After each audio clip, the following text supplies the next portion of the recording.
qodobada ratraaca aad ku daawan doontaan waxaa ka mid ah al-shabaab oo 45 maalin u qabtay odayaal ay ku sheegeen inay ka baxeen diinta islaamka madaxweynaha maamulka Hirshabeelle oo si degdeg ah loogu yeeray magaalada Dhuusamareeb ee xarunta maamulka Galmudug dhul gariir ku dhuftay qaybo ka mid ah dalka Soomaaliya al-shabaab oo laga saaray deegaanada ay kaga sugnaayeen gobolka Shabeellada Hoose u diyaar garoow daawadeel qodobada oo faahfaahsan dagaalamayaasha xarakada al-shabaab ayaa 45 maalin u qabtay odayaal ay ku sheegeen inay ka baxeen shariicada islaamka ururka al-shabaab ayaa 45 maalin u qabtay odayaashii soo xulay xildhibaanada baarlamaanka Soomaaliya iyo kuwa maamul goboleedyada kuwa ay sheegeen inay ka baxeen diinta islaamka bayaankan oo ku qornaa luqadda Soomaaliga iyo Ingiriiska ayaa lagu sheegay in odayaashu ay ku dhaceen falgaalnimo lagana doonayo inay ka bari ahaadaan ficilkan waxaa loo qabtay muddo 45 maalin ka bilaabanaysa 15 bisha 7 sanada 2019 kuna eg kooda bisha 9 sanada 2019 iyadoo al-shabaab ay ku talisay inay iska diiwaan geliyaan maamulada hoostaga ee ka jira koonfur galbeed bartamaha Soomaaliya al-shabaab ayaa ku hajabtay in hadii ay soo xaadiri waayeen odayaashan ay dili doonaan waxayna sheegeen in meelna ay uga baxsan doonin al-shabaab ayaa hore u dishay odayaal badan oo ka tirsan kuwii soo xulay baarlamaanka Soomaaliya iyo kuwa maamul goboleedyada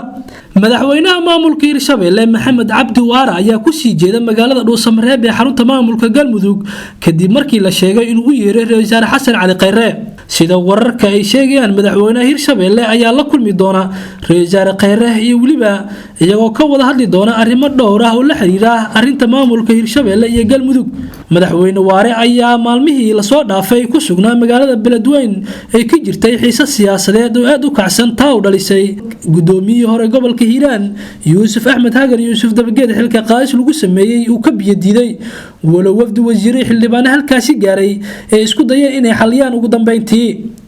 warar maalmihii dambe la soo dhaafay ka soo baxay ayaa sheegaya in Ra'iisul Wasaare Khayre uu tagi doono Beledweyne si uga qayb noqdo dadaalada lagu xalinayo xiisada ka dhalatay Yuusuf Dabageed xilka qaadistiisa maamulka Hirshabeelle ayaa ka mid ah maamulada taabacsan dowladda federaalka Soomaaliya maadaama markii hore cadaadis xoogan la saari jiray Hirshabeelle ayaa heshiis ay wada gaareen madaxda dowladda federaalka Soomaaliya ee maamulka Hirshabeelle imika wuxuu yahay mid aad u wanaagsan xiriirkooda dhul gariir culus ayaa ku dhuftay qaybo ka mid ah wadanka Soomaaliya wararka naga soo gaaraya gobolka bari ee Soomaaliya ayaa sheegaya in halkaasi xalay fiidkii laga dareemay dhul gariir xoogan qubarada dhinaca dhul gariirka ee dalka Mareykanka ayaa sheegay in dhul gariirkaasi cabirkiisu uu ahaa 5 magnitude meelaha dhul gariirka xalay laga dareemay ayaa waxa ka mid ah magaalada Bareeda ee gobolka bari oo ku taala xeebta gobolka bari ee Puntland dhul gariirkan ayaa waxa xalay ku dhuftay qaybo ka mid ah gobolka bari magaalooyinka hoos dhaca ka oo la sheegay in 171 kilomitir u jirto magaalada Boosaaso waxa uu saameeyay 10 kilomitir oo isku weer ah waxaana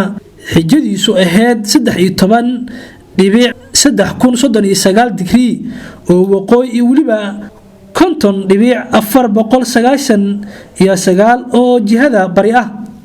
Soomaaliya kuma badna dhul gariirkan ilaa hadda wax faahfaahin oo rasmi ah lagama helin